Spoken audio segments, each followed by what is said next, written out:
Assalamualaikum warahmatullahi wabarakatuh.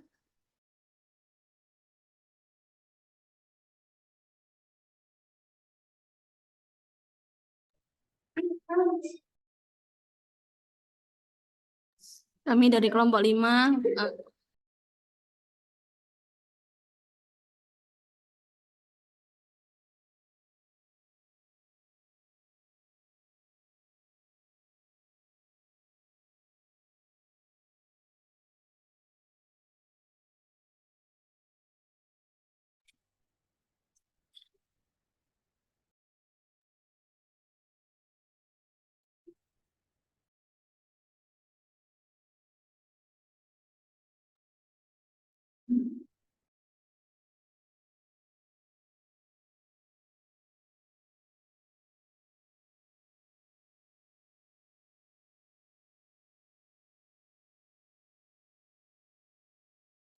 Assalamualaikum warahmatullahi wabarakatuh. Kami dari kelompok 5 mata kuliah paralel computing akan presentasikan tugas pertama yaitu penerapan arsitektur komputasi single interaction multiple data atau SIMD terhadap kasus n-body problem. Sebelumnya perkenalkan, saya Yuanita Trihastuti Rahmawati dengan NIM 3011.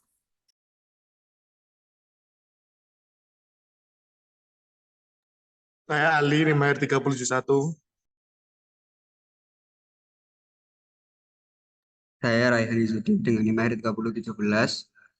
Saya Dian Desmina dengan NIM akhir 3047.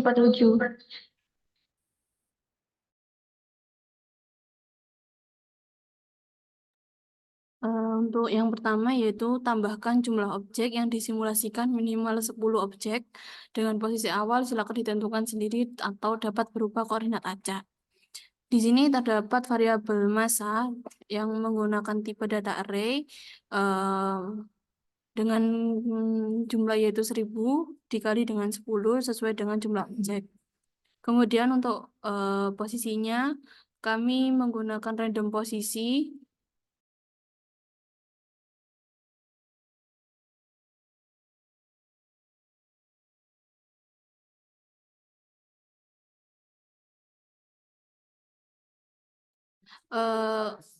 Kemudian untuk ukurannya yaitu 10 baris dengan 2 dimensi yaitu koordinat X dan Y. Untuk selanjutnya yaitu variabel kecepatan.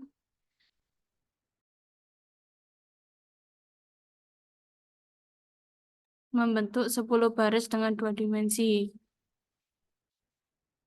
Untuk selanjutnya penerapan SIMD akan dijelaskan oleh teman saya. Baik. Sebentar.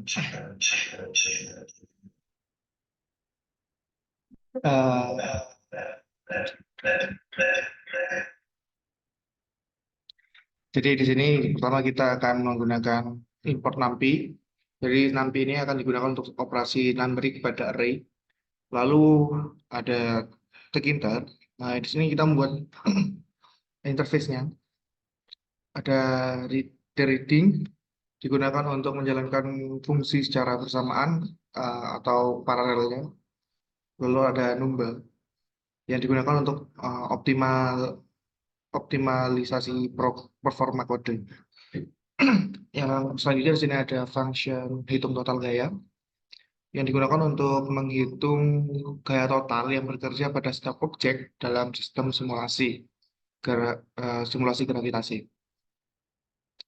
Lalu di sini kita buat paralelnya itu true, mengaktifkan otomasi number dengan paralelisasi. Lalu untuk variabel n-object, ini untuk memastikan jumlah objek yang ada dalam sistem dan total gaya yang ada pada array 2 dimensi menyimpan gaya total pada setiap objek. Lalu di sini ada perulangan I. Di sini untuk melakukan iterasi terhadap objek I, dan perulangan J dilakukan untuk iterasi pada objek J selain I. Lalu di sini pada perulangan ini kita menghitung gaya dengan cara menghitung jarak antara objek dari I dan J, lalu menghitung jarak kuadrat antara objek I dan J. Lalu kita cek jika jarak kuadrat sama dengan 0 atau objek yang dicek itu berimpitan, gaya tidak akan dihitung. Selanjutnya di sini kita menghitung besar gaya gravitasi antara objek I dan J dan menghitung vektor gaya gravitasi dengan menambah vektor gaya gravitasi ke total gaya untuk objek I. Itu saja. Jadi pada seluruhannya, function hitung total ini untuk menghitung gaya total yang bekerja pada setiap objek dalam sistem simulasi gravitasi menggunakan optimasi Numba untuk meningkatkan performa. Next.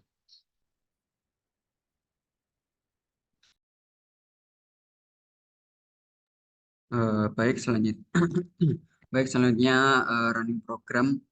Jadi sebelum diterapkan paralel SMD, ketika program di running itu hanya terdapat 3 titik di bagian pojok biru, dan itu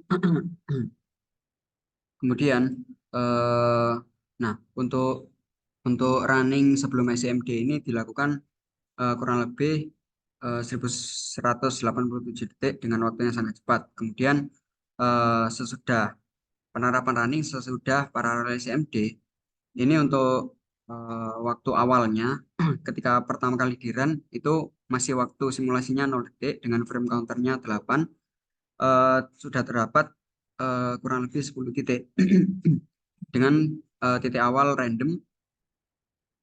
Kemudian setelah dibiarkan kurang lebih dari 2 menit, di sini tercatat bahwa frame counternya itu kurang lebih ada 834 dan titik-titik ini berubah posisi. Nah, bisa dilihat bahwa titik-titik ketika awalnya itu seperti ini, kemudian setelah 2 menit titik-titik berubah menjadi seperti ini. Ada yang berdempetan, ada yang lebih berjauhan. Selanjutnya,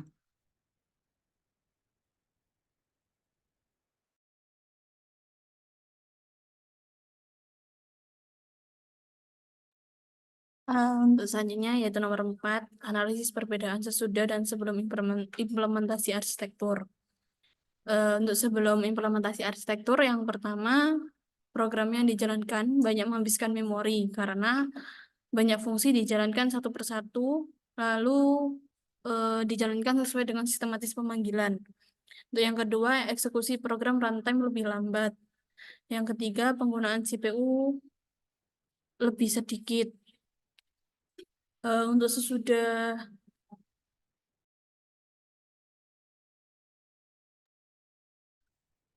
penerapan arsitektur SIMD, running program dan eksekusi lebih cepat karena perintah yang berjalan bersamaan. Yang kedua, waktu simulasi dan frame lebih cepat juga.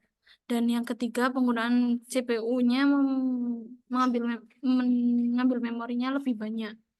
Jadi kapasitas memori pada CPU yang digunakan itu lebih besar.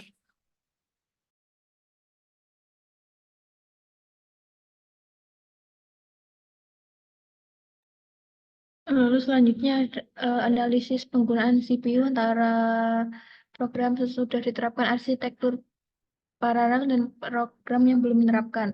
Di sini terlihat jelas belum menggunakan paralelisasi, penggunaan CPU sebanyak 16,8% dan setelah menggunakan paralelisasi MSID, penggunaan CPU yang digunakan sebanyak 86%. Dari hasil analisis di atas itu yang belum menggunakan paralelisasi cenderung lebih ringan pada memori karena program harus menunggu loading sesuai dengan urutan program. Setelah penerapan SIMD paralel cenderung lebih berat karena menjalankan program secara bersamaan dan dapat menggunakan memori yang lebih banyak.